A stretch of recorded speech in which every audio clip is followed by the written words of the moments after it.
And a very early good morning to your good selves. Well, I was in the Independent, as you do, and I was reading this. Inside London's first underground farm. Now, forgive me if I am repeating myself and that I've possibly done a video in the past about this particular underground farm.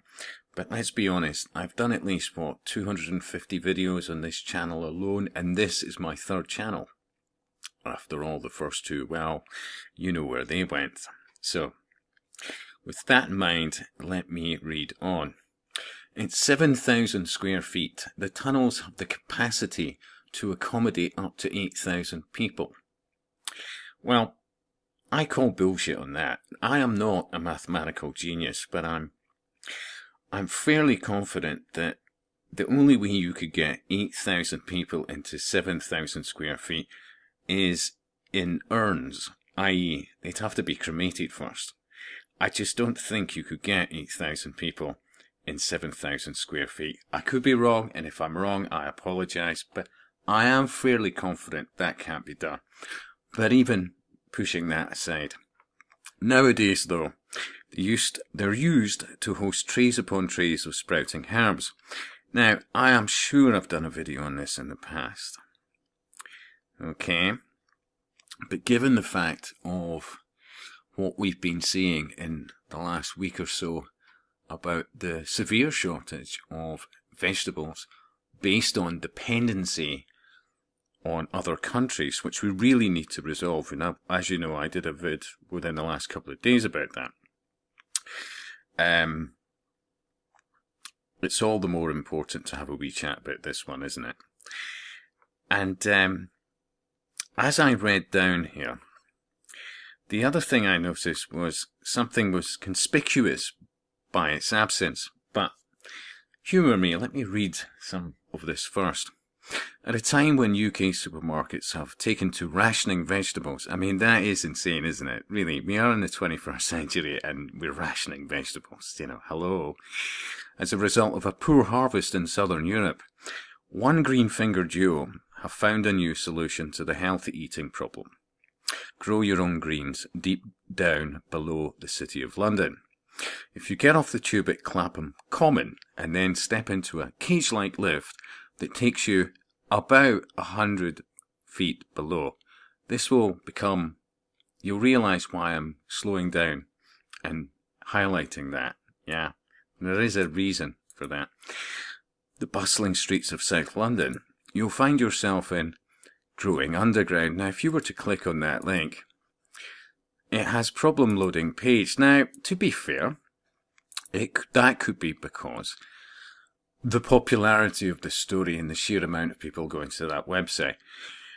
That could be one of the reasons.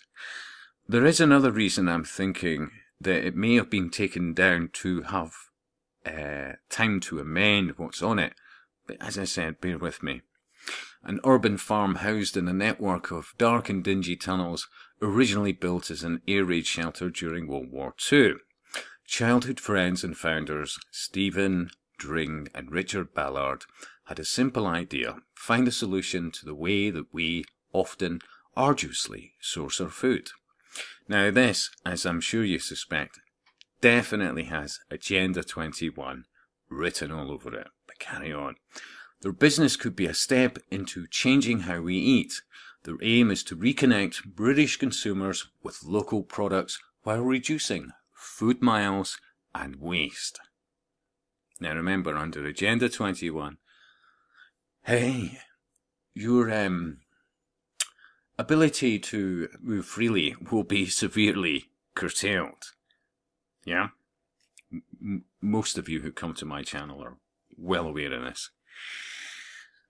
But let's carry on. There's climate change. There's population growth. And you don't want to keep flying stuff around the world. We need to look at our food system, Mr. Dring told The Independent.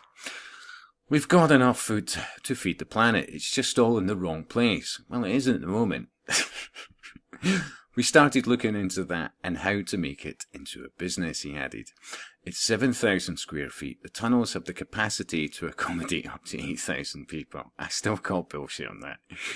Nowadays, though, they're used to host trays upon trays of sprouting herbs. About 20 different types of herb are being cultivated in the former bomb shelter, including pea shoots, rocket, red mustard, pink stem radish, garlic chives, fennel, coriander.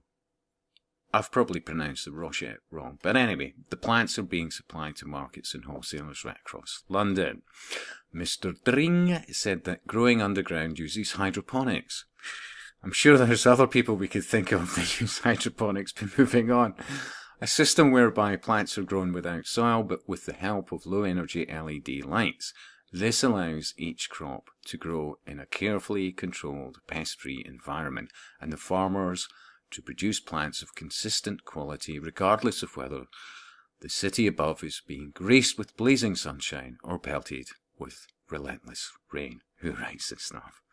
Meanwhile, a high-tech irrigation system, because of course it'd have to be high-tech, allows the water that is needed to grow the plants to be treated on-site and recirculated, saving water in the process.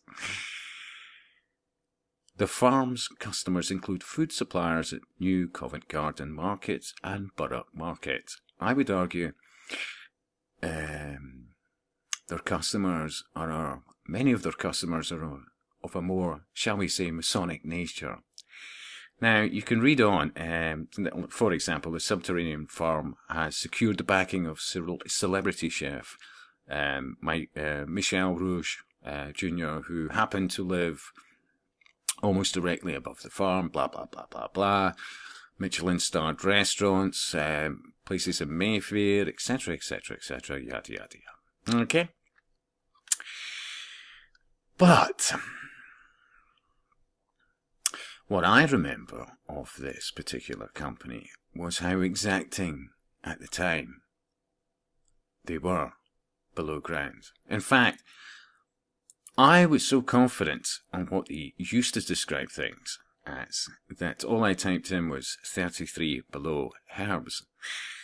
And although you can't get to their website for whatever reason just now, if you need some of our delicious fresh herbs right now, pop down to blah, blah, blah, blah, blah, 33 metres below the busy streets of Clapham. Now, I am hearing that the occultists are getting a wee bit nervous about the sheer amount of people who, as soon as they hear the number 33, their ears prick up because they know of the Masonic occultic connotations. Hence why, when I look at this story, and they say, oh, about 100 feet below the bustling, it wasn't what it said on a story that I'd read previous, maybe possibly a year or so ago. In fact, they were boasting that it was exactly 33 metres below ground. Now, if some, I don't know, pedantic get replies and says, but yes, look, Scott, 100 feet is 33 metres below. I'm sorry, I beg to differ. 33 metres is 108.268 feet below the ground. The devil, quite literally, is in the detail. But, just to finish off on this story, I remember a number of years ago when I was staying in Edinburgh and possibly maybe staying around there in the near future again, fingers crossed. I had far better access, I had access. I don't have where I am, but when I had access to more organic options, which by the way actually worked out in many cases roughly about the same price, no jokes, or just slightly more than what you would be paying at a supermarket, because many occultists, certainly I found around about Edinburgh, knew to go to very specific places to get their veggies and things like that, because, although they're up for having the rest of us slowly culled, and in some respects not so slowly culled, they don't want that for themselves. Now, several years ago, one or two of these cultist growers who knew one or two of the staff said they were having major problems about certain fungal situations ongoing and all the rest of it they never used to have. And I said to them at the time, have you looked above your head?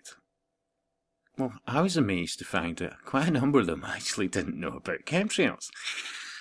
And then all of a sudden, those places suddenly felt the need to be buying a whole pile of polytunnels and the likes. And the wealthier of them were all of a sudden investing a lot in large glass greenhouses. Because I would still argue that although there are more expensive glass greenhouses, they are better for access to sunlight. You know, the polytunnels are not bad, don't get me wrong, but they're not as good at letting through the right sun's rays as I would argue a glass greenhouse would be. But hey, let's face it, when they did, even with the polytunnels, their major problems that we're having with certain organic vegetables just almost disappeared overnight.